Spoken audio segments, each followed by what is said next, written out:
One of the games we used to play when I was a kid was called the Game of Life. I've since found out that this is one of the earliest board games in America. It was first created in the year 1860, though in its first edition, it was played on a checkerboard, and you had to try to get from infancy up to good old age. And the edition that we played was the 60s edition. There have been about 8 since then, so I don't know what it exactly looks like now. But that's the game we played. And when you played, you could make certain decisions that would affect your life later. Like you could choose whether or not to go to college. You could choose whether or not to buy stocks. You could choose whether or not to buy fire insurance, that sort of thing. But the real determinant of how your life turned out was that spinner.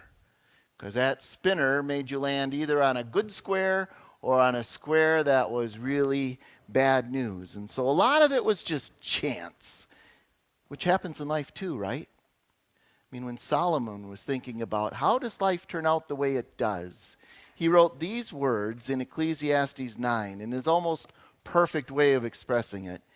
He said, "The race is not to the swift, or the battle to the strong, or wealth to the brilliant, or favor to the learned, but time and chance happen to them all." Sometimes how your life ends up is a matter of being in the right place at the right time or not, and what happens to happen.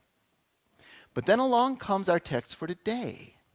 And it seems to take chance out of the equation. It seems to say that the choice you make really determines the whole thing. It even simplifies it down to just one choice. Like there is a path that is for God and it leads to life and prosperity. And then there's the other direction, which is the only other direction, which is away from God and leads to destruction. And God is here begging his people, choose life, choose to follow me, choose my way. Not a lot of choice. It's almost like going shopping at Aldi's. I mean, most of the time when you go into a store, you want to buy mustard, well, you can look around and see what kind of mustard you want. But when you go to Aldi's, it's kind of like, nope, we don't believe in choice here.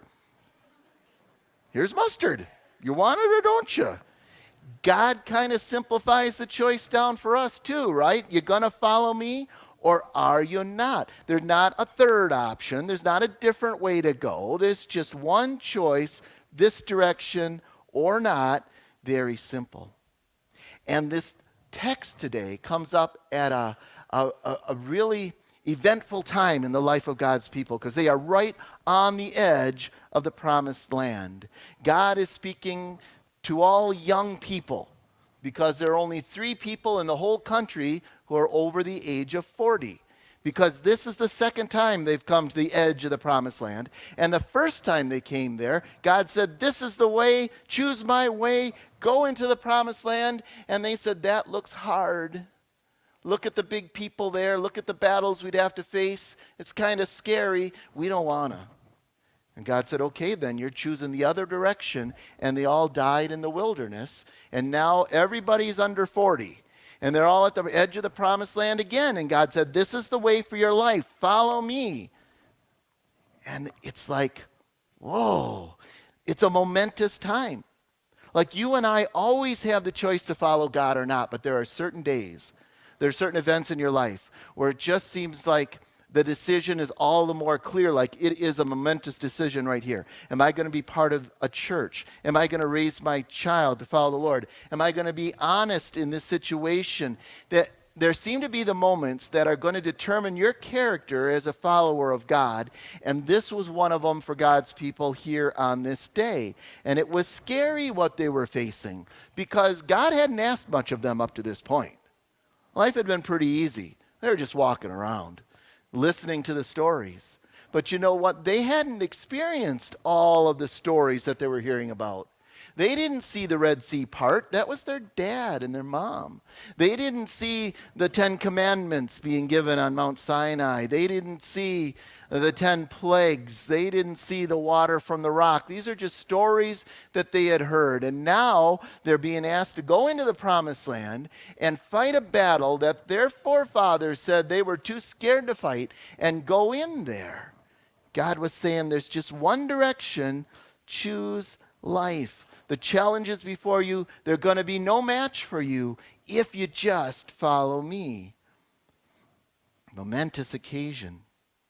One choice. Only two possibilities.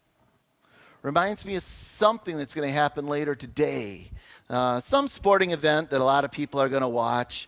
And in this event, there's only going to be one of two outcomes, right? It's either going to be Philadelphia or Kansas City. It's going to be the Chiefs or the Eagles, only one of the two. One of them is going to be victorious, and the other one is going to be dashed, and their hopes will be, just defeated, There's no tie in the Super Bowl. There's no third way. You might say, yeah, there is for me because I don't care about the Super Bowl. I don't even know who's playing. But let me tell you, even if you think that way, the game's still going to be played. And one of the two things is going to happen whether you're engaged with it or not. So in our life, only two directions possible.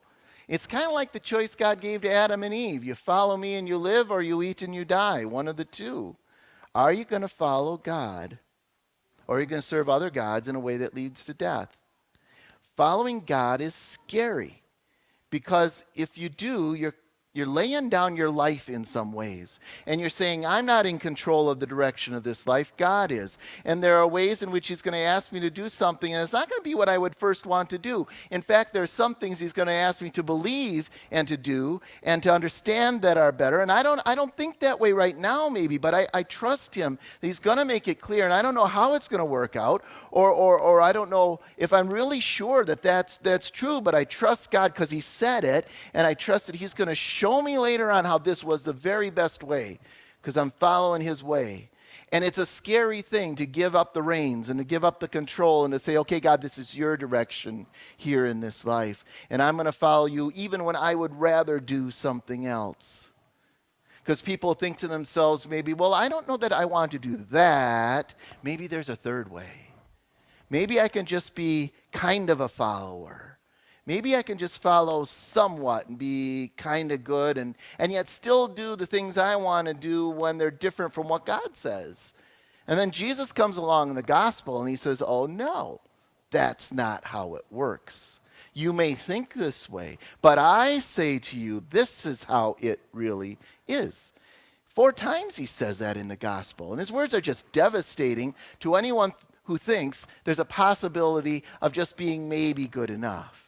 He addresses, first of all, people who think, well, I'll just keep, like most of the commandments.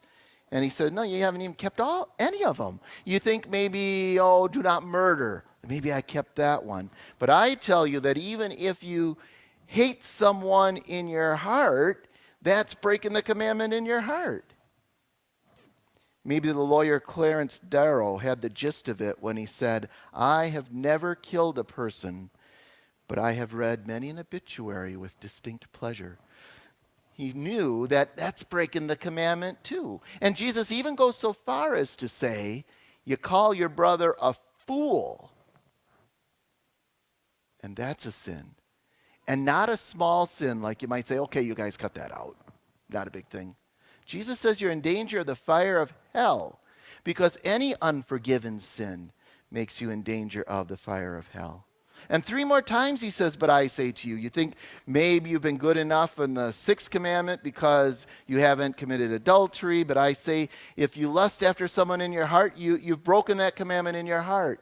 And then he says something similar about divorce, and he says something similar about swearing. And all the while he makes that margin of error, he makes it like it's got to be perfect to be in line with what God wants. How do you deal with that? A couple weeks ago, I was on an escalator. And it was one of these where they're parallel with each other, and one is going up and one is going down. And there was just me starting to go down, and one other guy coming up, and I saw him, and I really wanted to talk to him. So I whipped around and started running up the down escalator, which I do not advise, especially if you're wearing sandals, because one of them came off, and I cut my toe, and I didn't get very far, and I caught him, but it was hard. And Jesus is saying here, if you think you just on your own can improve and become a better person, you'll make some progress, yeah, but you'll never make it to the top on your own. At the heart of it, what Jesus is saying is that all of us are sinful, and our only hope is to admit before God, Lord, a sinner like me, I'm coming to you, and come to the forgiveness that is freely given in Jesus Christ, that covers over all of our sin and causes us to live in hope and freedom and thankfulness to God for what he's done for us. Because let me tell you, there are only two directions, but the way of the Lord is just full of grace and forgiveness and acceptance and love. And when you follow it, it's like it helps you to become a person that is more full of grace and forgiveness and generosity, more than we could ever get to on our own, because God is the one who fills us with the knowledge that he brings to our life more than we have deserved on our own. He brings us grace. And when we do that, we find that his promises are good. And it brings along other blessings as well. It's like one of them, he says in our text in Deuteronomy here, he says, choose life so that you and your children may live. Like the promise is not just for you. When you say, I am going to follow the Lord because he has blessed me so much, I'm going to strive to do the best I can to follow his way, that blessing reaches out to the closest people to you and to the next generation as well. And another promise, he says, prosperity.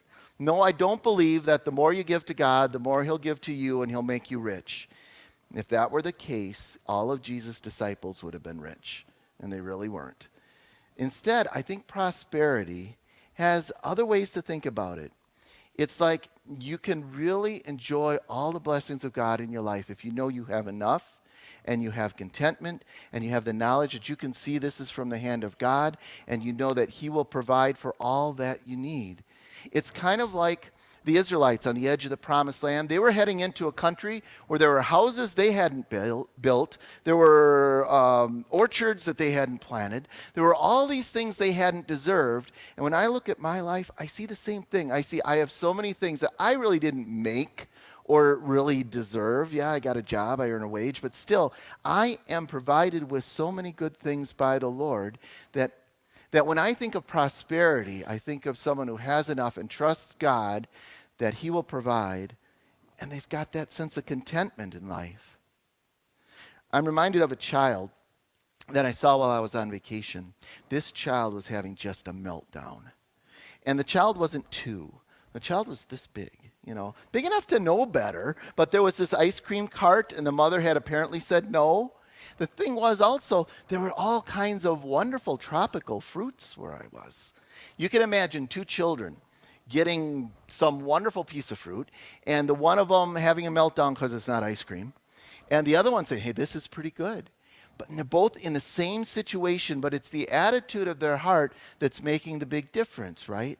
And the same with us. Prosperity is knowing that God has been good to me and having what I need. God says, choose life. Choose my direction. There will be blessings with it, but primarily, choose life. How do you do that? He says here, choose life so that you and your children may live, and that you may love the Lord your God, listen to his voice, and hold fast to him. For the Lord is your life. Love the Lord your God. In the beginning of our reading, it says, I command you to love the Lord. You might think to yourself, can you really command someone to love? How does that work? Does that really work that way? And I think with the Lord, yes. Because when you love someone, you kind of open your heart to them. You allow yourself to potentially be hurt, right? But when you open your heart to the Lord, he proves that his love is real and that you can trust him. And the more you do that, the more you want to listen to him, and the more you want to cling to him and hold fast and be close to him, because that's what God truly wants from us. I was talking a couple weeks ago to a guy in our church who was telling me about how he gets wild birds to eat out of his hand. And he says he puts the food out and he just gets a little closer and a little closer and he puts them on his hat and lead off his hat, and pretty soon he'll put it in his hand and the wild birds will come and eat out of his hand because they have learned to trust this guy.